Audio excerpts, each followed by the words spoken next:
हिंदी साहित्य की बेजोड़ कहानियों के चैनल में आपका स्वागत है। आज सुनिए हिंदी साहित्य की प्रतिष्ठित और वरिष्ठ लेखिका मृदुला गर्ग जी की लिखी हुई कहानी एक और विवाह। तो शुरू करते हैं कहानी एक और विवाह। तो आखिर कोमल जी ने विवाह कर लिया। प्रेम ने सुसज्जित वधू का हाथ दबाते हुए कहा, अजी ये कोई हमारी तुम्हारी तरह पल्लू पकड़कर किया गया विवाह थोड़े है। प्रेम विवाह है, एकदम अपनी पसंद अपनी इच्छा, एक के की उत्कट लालसा। श्रीमती श्रीवास्तव ने कटुता को हंसी से ढकने का निष्फल प्रयास करते हुए कहा, प्रेम विवाह के अलावा द्वेष विवाह कैसा होता है जी? रानी ने कहा और वातावरण में आ रही कटुता हंसी में बह गई। श्रीमती श्रीवास्तव की बात एक तरह से कोमल की कही हुई थी। जब तक वो कॉलेज के स्टाफ रूम में कहा करती थी, मैं व्यवस्थित विवाह में विश्वास नहीं करती, वो विवाह नहीं, ज़बरदस्ती किसी का पल्लू पकड़ लेना होता है। दो कारणों से ऐसा करने की आवश्यकता पड़ सकती है, आर्थिक अवलंबन की खोज या शारीरिक भूख। पहले की हमें ज़रूरत नहीं है और रहा दूसरा तो उसके लिए विवाह की आवश्यकता नहीं है। बेहतर है मुक्त प्रेम, जो बासी होने पर फेंका जा सकता है।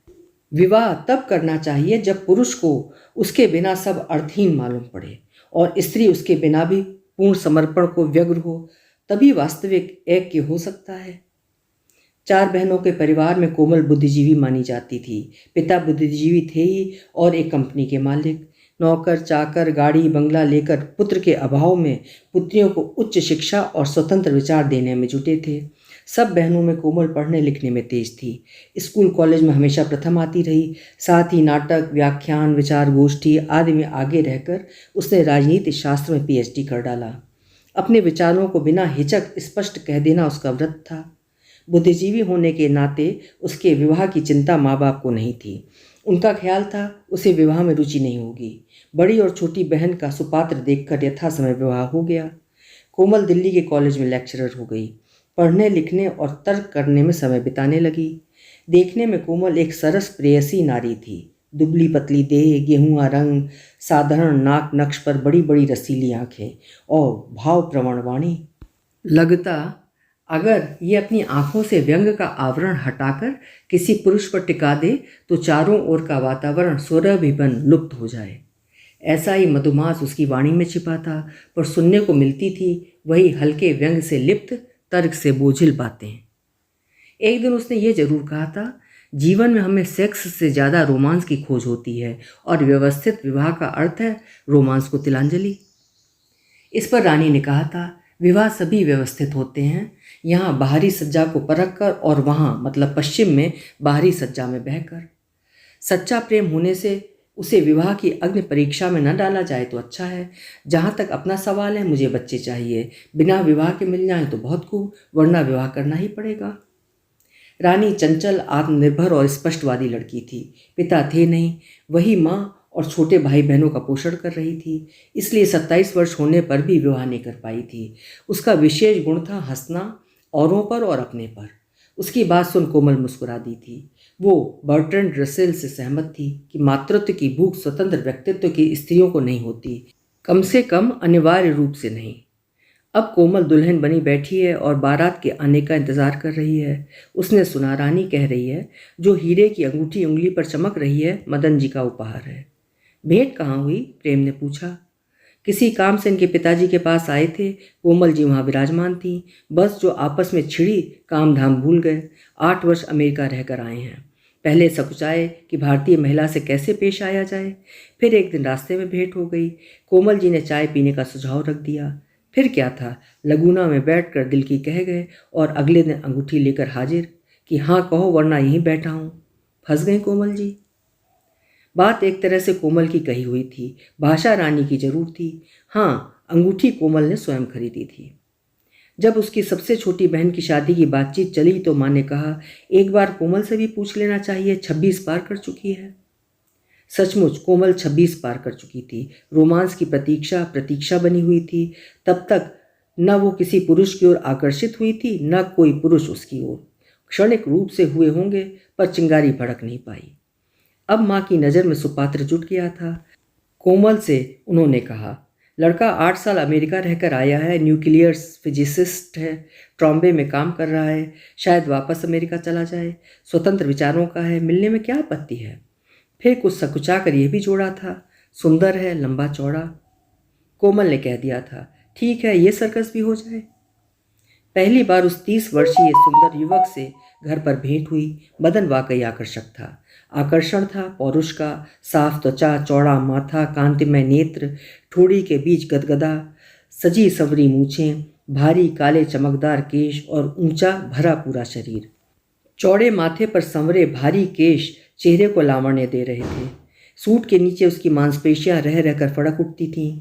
कोमल ने देखा और शारीरिक पुलक अनुभव की। चाय पानी हुआ। जैसा वहाँ से लौटे लोगों के साथ आमतौर पर होता है, बातचीत अमेरिका के बारे में हो रही थी। वहाँ की जिंदादिली, यहाँ का आलसीपन, वहाँ की आधुनिकता, यहाँ की पुरातन भक्ति। बीच बीच में कोमल व्यंग कस देती, पर जो उत्तर मिलता उसमें आवेग कम, परख ज़्यादा होती। अच्छा, यहाँ से लोग अमेरिका जाकर अमेरिकनों की तरह क्यों बोलने लगते हैं? कोमल ने पूछा। मदन का अंग्रेजी उच्चारण अमेरिकन छाप लिए हुए था। शायद इसलिए कि अंग्रेजी हमारी अपनी भाषा नहीं है। हम उसे दूसरों की तरह बोलने की कोशिश करते हैं, जो भी नकल करने को मिल जाए, अंग्रेज़ या अमेरिकन। मदन ने कहा। यानी जरा ठेस नहीं लगी थी। चाय के बाद कोमल के पिता ने कहा, तुम लोग बैठो, हम एक रिसेप्शन में जा रहे हैं, पौने घंटे तक लौट आएंगे। वे और माँ चले गए थे। अब उनके पास प्यार कायम करने के लिए पौन घंटे का वक्त था। यूँ प्रेम प्रथम दृष्टि में भी होता पाया गया है, कभी कभी आवाज़ों और तस्वीर से भी हो जाता है, कम से कम उपन्यासों में। पर यहाँ विवाह की नंगी तलवार सर पर झूल रही थी। प्रेम का दिखावा कठिन था। बातचीत में वो हल्कापन और बहाव नहीं आया जो आकस्मिक मिलन होने पर अनायास आ जाता है और शारीरिक आकर्षण की धरती सहज प्रेम उपजा देती है। उन दोनों की बातें उसी पुराने ढर्रे पर चलती गईं। रह रहकर कोमल की आंखें मदन के काले केशों से उसकी पिंडलियों तक फिसल जाती थीं। वापस मुख पर निगाह ले जाने पर वो अपनी गोद में उसके घने बालों का स्पर्श महसूस कर उठती और सिहर जाती। फिर अपने को फटकार कर बातचीत का बौद्धिक स्तर बनाए रखने का प्रयत्न करती। आप अमेरिका वापस क्यों जाना चाहते हैं? जिंदा रहने के लिए पैसा और सेक्स ही क्या सब कुछ है?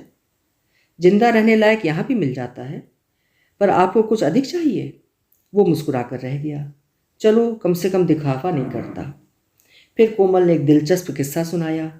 हमारी जान पहचान की एक लड़की हाल में ही अमेरिका से लौटी थी। उसको बच्चा होने वाला था तो उसने अमेरिका में अपनी सहेली को लिखा, वहाँ से चादरें वगैरह भेज दे, क्योंकि यहाँ ढंग का सामान नहीं मिलता। चादरें आई तो देखा खालिस बॉम्बे डाइंग की हैं। सहेली ने किसी पोर्ट से खरीदी थी। मदन हंस पड़ा, बोला, आप बहुत दिलचस्प बातें करती हैं। विदेशी चीज़ों से लगाव सचमुच हास्यास्पद है। मैं इसलिए वहाँ से एक भी चीज़ नहीं लाया। दिलचस्प आप भी हैं, कोमल ने सोचा। पिता के लौटने पर मदन ने उनसे कहा, देखिए सर, मैं 8 साल अमेरिका में रहा हूँ, इसलिए एक बार मिलकर शादी नहीं कर सकता। आपको कोई आपत्ति ना हो तो मैं कोमल जी से एक बार और मिलना चाहूँगा, अकेले में। उत्तर कोमल ने दिया। मिस्टर मदन, उसने कहा, मैं कभी अमेरिका नहीं गई, फिर भी आपसे अकेले मिलने में मुझे आपत्ति नहीं है। उसके जाने पर माँ ने कोमल से पूछा, क्या ख्याल है?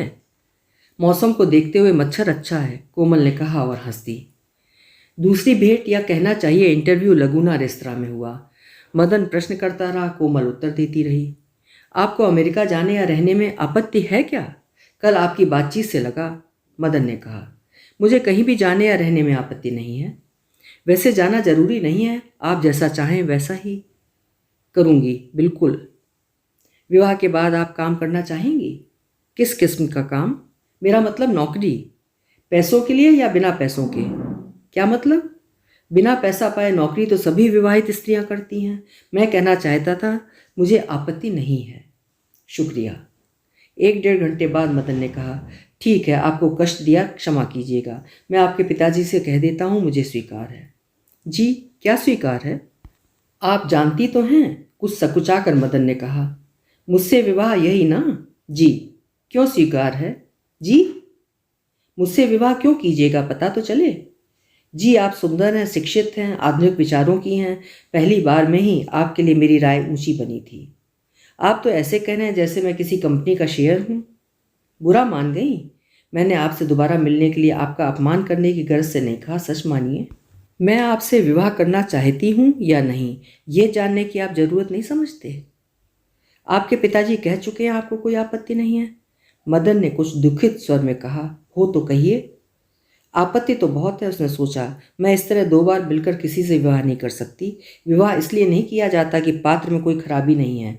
विवाह किया जाता है क्योंकि खराबी रहने पर भी वही पसंद है, वही चाहिए। मन हुआ कह दे, अभी इरादा नहीं है। वो सचमुच आकृष्ट हुआ होगा तो कॉलेज में उससे मिलने की कोशिश करेगा, उसे मनाएगा। धीरे धीरे वो द्रवित होगी, अंत में हाँ कह देगी। आखेट की कल्पना से उसकी देह तन गई, फिर ढीली पड़ गई। आखेट था कहाँ? वे तो तराजू में तौल कर ले रहे थे। कहीं ये मौका भी निकल गया तो? छी, उसने अपने आप को दुत्कारा। ये बात नहीं है कि मुझे मदन पसंद है। प्रेम की बातें बाद में हो सकती हैं, रोकने के बाद। संध्या का मंगेतर हर हफ्ते उसे डाक से फूल भेजता था, रोकने के बाद से ही तो। अगर मदन भी भेजे? सोच कर वो मुस्कुरा उठी। मदन ने कहा, जी क्या सोचा आपने? वो हंस दी। मुझे कोई आपत्ति नहीं है। वहाँ से उठने लगे तो कुछ झिझक कर ये भी कह गई, कल मेरा कॉलेज 1 बजे तक है। पर मदन शायद संकेत समझा नहीं। बोला, मुझे कल ट्राम्बे वापस पहुँचना है। अगले दिन कोमल ने हीरे की अंगूठी खरीद कर पहन ली और रानी को अपनी प्रेम कहानी सुना डाली। कैसे भेंट हुई, फिर प्रेम, और कैसे सगाई पक्की करते हुए मदन ने प्यार से अंगूठी उसे पहना दी। बारात आ गई। प्रेम ने चिल्लाकर कहा। सब औरतें उसके पास से उठकर बाहर भाग गईं। शहनाई और बैंड की मिली जुली चीखों पुकार के बीच क्षण भर को कोमल अकेली रह गई। रोके के बाद हुई मदन से मुलाकात उसकी आंखों के सामने घूम गई। अकेला पाकर मदन ने उसे बाहों मिले चूम लिया। प्रथम चुंबन। कई भाषाओं में पढ़े उपन्यासों और कहानियों के वर्णन कोमल की आंखों के सामने से निकल गए। वसंत समीर का झोंका, अशोक वन में भ्रमरों की गुंजार, कलिका का अनायास प्रस्फुटन, घुंघरुओं की झंकार। ऐसा कुछ महसूस ही नहीं हुआ।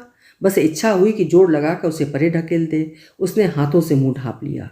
बदन आकर्षक है। उसे देखकर उसके स्पर्श की कल्पना मात्र से उस सिहर उठती है। फिर उसकी बाहों में ऐसा क्यों नहीं हुआ? इसलिए कि उस आकर्षण पुंज को दीप्त करने के लिए झंझा की आवश्यकता है, और झंझा है नहीं। सब कुछ लीक पर चल रहा है। रोकने के बाद आधुनिक लोग चुंबन लेते हैं, पर इस चुंबन ने उसके अंतर में नहीं झांका, उसकी विशिष्टताओं को नहीं परखा। वो एक प्रयोग था, पर ऐसा प्रयोग जो किसी अनिश्चित, अस्पष्ट पर मोहक अभियान की ओर पैर नहीं उठाता था। अब क्या होगा, ये प्रश्न उठता ही नहीं था। सब कुछ सुनिश्चित था। क्या हो गया, चुंबन ही तो लिया है। मदन ने उसे मुंह ढांपे देखा तो कहा, सो अमेरिका में न जाने कितनी स्त्रियों को चूम चुके होगे। कोमल ने अपने को संभाल कर उसे छेड़ा। हाँ, मदन ने सहज भाव से कहा, वहाँ चुंबन का कोई महत्व नहीं है, हाथ मिलाने जैसा है बस। हाँ, हम लोग इसे बहुत महत्व देते हैं। आप आधुनिक विचारों की हैं, ईर्ष्या तो नहीं होती ना? अजी नहीं, कोमल ने कहा। बेवकूफ़ आदमी, उन सबको मुझे क्या लेना देना? ये जो तुमने अभी मुझे चूमा था वो भी यूं ही था। अगर कह देते कि उन सबका कोई महत्व नहीं था, पर ये तुम्हारे लिए प्रियतमा मेरा प्रेमोपहार है, तो मैं यत्न करके वसंत का आह्वान कर लेती। मदन कहता जा रहा था, अमेरिका में स्त्रियां कितनी जागरूक होती हैं, जीवन से उन्हें कितना प्रेम होता है, खुले हृदय से सबसे मिलती हैं। यहाँ बचपन से स्त्रियों को शिक्षा मिलती है लज्जा की। लज्जा ही स्त्रियों का आभूषण है। कोरी बकवास। सेक्स को इतना ढांप कर चलना है तो विवाह की चीखों पुकार क्यों? यहाँ जैसे गांव वाले को किसान कहलाने के लिए 1/4 बीघा जमीन काफ़ी है, वैसे ही स्त्री को विवाहित कहलाने के लिए आंख मीच कर समर्पण कर देना काफ़ी है। खैर छोड़िए, आप बुरा तो नहीं मानी ना? आपसे कह गया क्योंकि आप आधुनिक स्त्री हैं। उस दिन की पूरी बातचीत याद करके कोमल मन ही मन प्रार्थना कर उठी, आज रात मुझे कोई लज्जा न रहे, और जो हो मदन ये न कह पाए कि वो किसी क्षण लजाई थी। कहीं वो कह उठा, वाह लजाती क्यों हो, तो वो वाकई लज्जित हो जाएगी। और स्त्रियों की तरह कोमल को अपने मुख या देह के लावण्य पर गर्व नहीं है। शायद वो जानती भी नहीं कि वो सुंदर है या नहीं। गर्व है अपनी स्पष्टवादिता पर, अपने विचारों की स्वतंत्रता पर, अपनी आडंबरहीन आधुनिकता पर। आधुनिकता या व्यक्तिगत जागृति के नाम पर मदन जो उससे चाहता है, उसमें पूरा न उतरना उसके आत्मगौरव को खलता है।